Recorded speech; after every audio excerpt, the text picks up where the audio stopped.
ओम गणपते नमः. श्री स्वामी समर्थ.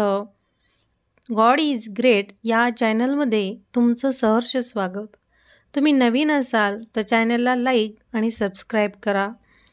वक्रतुंड महाकाय सूर्यकोटी समप्रभ निर्विघ्नं कुरु मे देव सर्व कार्येषु सर्वदा या आणि अशा शब्दात ज्या प्रथम पूजकाची प्रार्थना केली जाते तो देवांचा अधिपती म्हणजे श्री गणेश. श्री गणेश ही सर्व आबालवृद्धांची प्रिय देवता. हा तुमचा आमचा सर्वांचा लाडका देव. या गणेश भक्ताची एक कथा. ही कथा नल आणि दमयंतीची. पित्याकडून या प्रकारच्या एक सुंदर अशा कथा ऐकत असताना पार्वतीच्या मनास थोडा विरंगुळा मिळाला. काही वेळापुरती तरी तिला पतीच्या वियोग दुःखाची साधी आठवणही राहिली नाही. तिच्या मनातली उत्कंठा तिला शांत बसून देत नव्हती. तिने आपल्या पित्यास प्रश्न केला, पिताजी, हा नलराजा कोण? दमयंती कोण होती? तो कोणत्या देशाचा राजा होता? त्याला हे राजवैभव कशामुळे प्राप्त झाले होते? कन्येचे ते प्रश्न ऐकले आणि हिमालय राजाला मोठा आनंद झाला. तो आपल्या कन्येला सांगू लागला, ऐक, फार वर्षापूर्वी मगध देशात एक प्रजादक्ष, कर्तव्यनिष्ठ, ईश्वरभक्त, पराक्रमी, शूरवीर आणि सुंदर असा एक राजा होऊन गेला. त्याचे नाव होते नल. तो जसा ज्ञानी, गुणी तसाच वैभवशाली पण होता.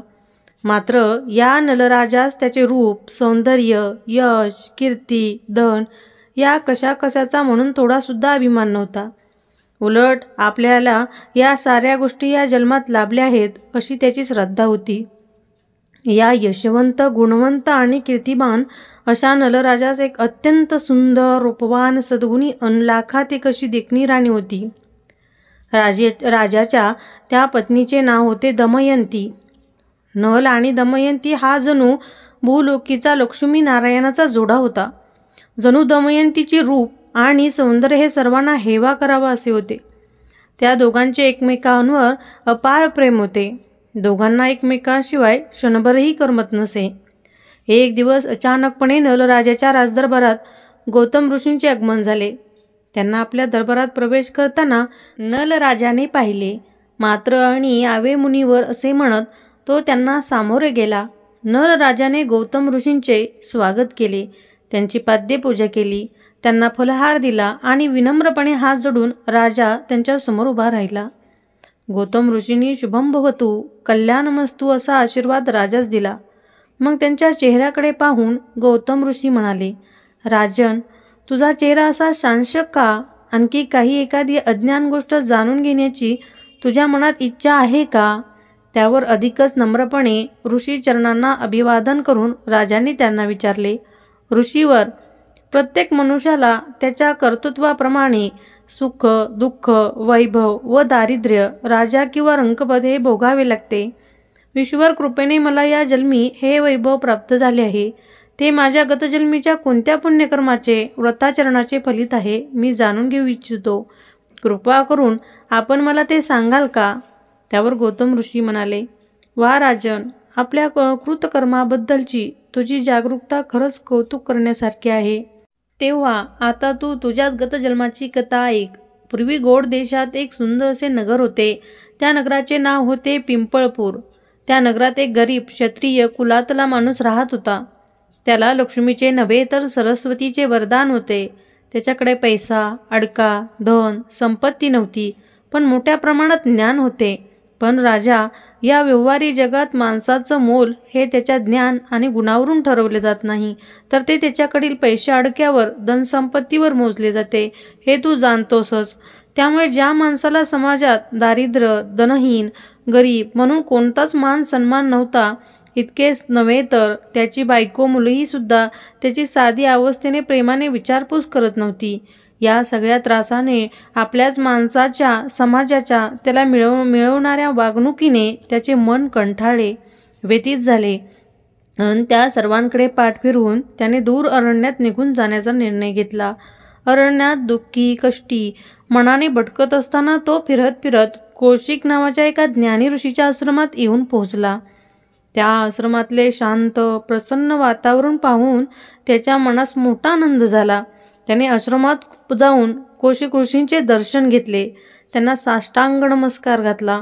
तेव्हा ऋषींनी त्यास दीर्घायुषी भव असा आशीर्वाद दिला. तेव्हा तो म्हणाला, जगात निर्धन माणसाला काहीच मोल नसते. त्याच्या अस्तित्वाचीही कोणी दखल घेत नाही. आपण माझ्यावर कृपा करा आणि मला लक्ष्मी प्राप्त होईल असे एखादे व्रत सांगा. तेव्हा त्याने नेमके दुःख काय हे कौशिक ऋषींच्या लक्षात आले. त्यांनी दारिद्र्य, दुःख, क्लेश निवारण्यासाठी, धनप्राप्तीसाठी त्यास गणेशाचे चतुर्थीचे व्रत करण्यास सांगितले. सांगितलेल्या व्रताचा नेमका विधी काय, हे व्रत केव्हा व कसे करावायचे याबद्दल उचित मार्गदर्शन करण्याची त्याने कौशिक ऋषींना विनंती केली. तेव्हा श्रावण चतुर्थी ते भाद्रपद चतुर्थीचे हे व्रत त्यांना विधी, पद्धत, तंत्र, मंत्र ह्यांची कौशिक ऋषींनी त्या संपूर्ण माहिती दिली. तेव्हा त्या भाग्यवान पुरुषाने ऋषीच्या परवानगीने त्यांच्या आश्रमात निवास करून त्यांच्या मार्गदर्शनाखाली साक्षीने मोठ्या श्रद्ध मनाने ते व्रत केले.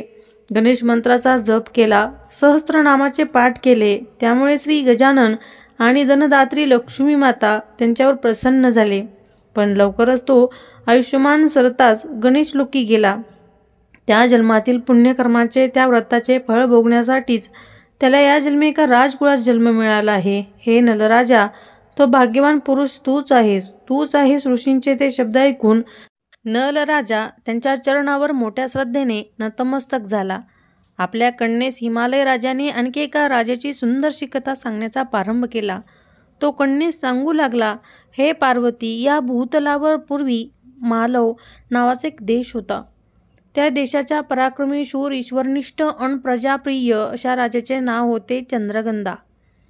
या राजाची ती पट्टराणी होती. तिचे नाव होते इंदुमती. ती सात्विक, सुशील आणि आदर्श पतिव्रता होती. त्या राजा राणीने एकमेकांवर अमाप प्रेम होते. राजा चंद्रगंधा हा मोठा धार्मिक वृत्तीचा असल्याने तो नेहमी आपल्या नगरीत वेगवेगळे यज्ञ, याग, होम, हवन करीत असे. त्यात राणीचाही सक्रिय सहभाग असायचा. यज्ञयागांनी मोठ्या पुण्याईने पदरी जोडलेल्या राजाला खरोखरच कशाची म्हणजे कशाचीच कमतरता नव्हती. राणी इंदुमती सुद्धा अशा धार्मिक कार्यात विशेष गोडी असल्याने तिनेही कधी या कार्यास विरोध केला नाही. उलट पक्षी या कार्यात दान, धर्म, आदरातिथ्य या इत्यादी गोष्टीत विशेषत्वाने पुढाकार घेत असे. एकदा असे घडले की हा चंद्रगंध राजा आपल्यासोबत काही निवडक सैनिकांना घेऊन शिकार करण्याच्या निमित्ताने एका दूरवरच्या घनदाट जंगलात निघून गेला. पहिल्या दिवशी काही राजास मनाप्रमाणे शिकार मिळाली नाही, पण दुसऱ्या दिवशी मात्र त्यास अनेक प्रकारच्या लहान मोठ्या प्राण्यांची शिकार करण्यात मोठे यश आले.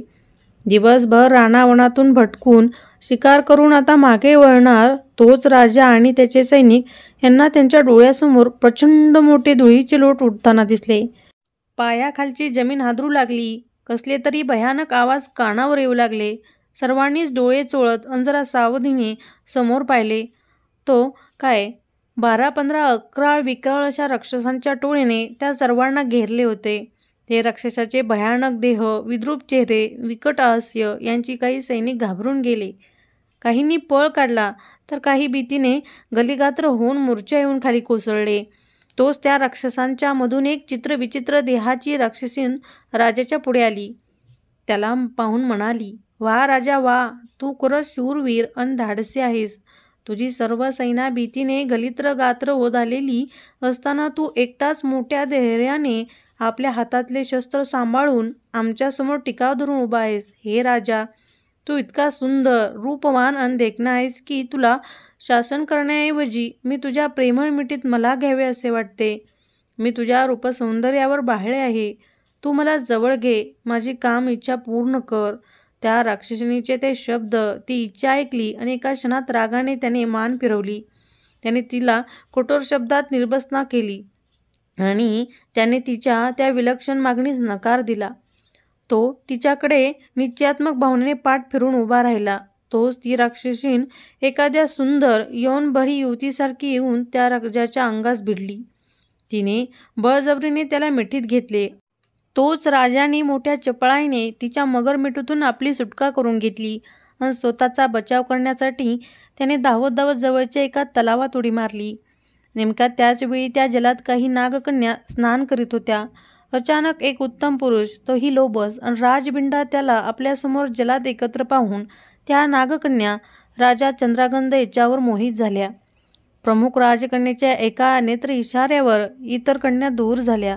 मुख्य राजकन्येने राजास मिठीत घेतले आणि ती पाताळ नगरीतील आपल्या महाली घेऊन गेली. तिने राजास एक दिव्य पेय प्यायला दिले.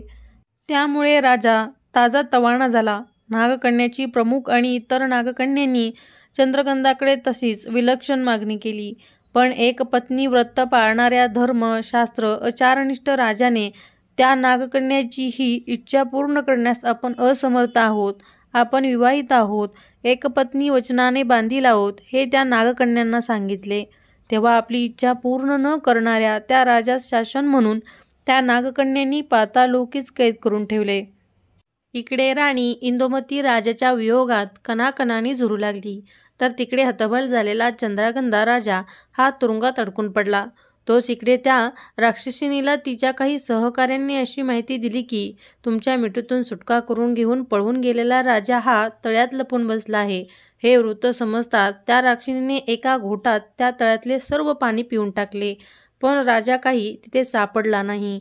उलट असंख्य जलचर प्राणी मात्र पाणी संपल्याने प्राणास मुकले.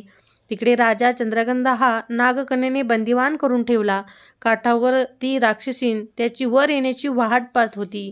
तिकडे प्रतिवत्ता इंदुमती राणी मात्र डोळ्यात प्राण आणून आपल्या प्राणनाथांची शिकारीवरून परत येण्याची वाट पाहत होती. तो स्वतःचा जीव वाचवून पळून गेल्या काही सैनिकांनी धावत येऊन महाराणीस त्या घटनेची माहिती दिली. आपला पती हा दुष्ट राक्षस राक्षिणीच्या तावडीत आणि तोही एकटाच सापडला आहे. या काळजीने राणीस आपल्या सौभाग्याची भीती वाटू लागली. इकडे ती भयानक बातमी ऐकून प्रतिव्रता इंदुमती मूर्छित होऊन पडली, तर तिकडे राजाची वार्ता नगरीत पसरताच सारी प्रजा आपल्या राजाच्या प्राणरक्षणासाठी देवास साकडे घालू लागली. पुढील कथा पुढील व्हिडिओमध्ये. व्हिडिओ आवडला असेल तर चॅनलला लाईक आणि सबस्क्राईब करा.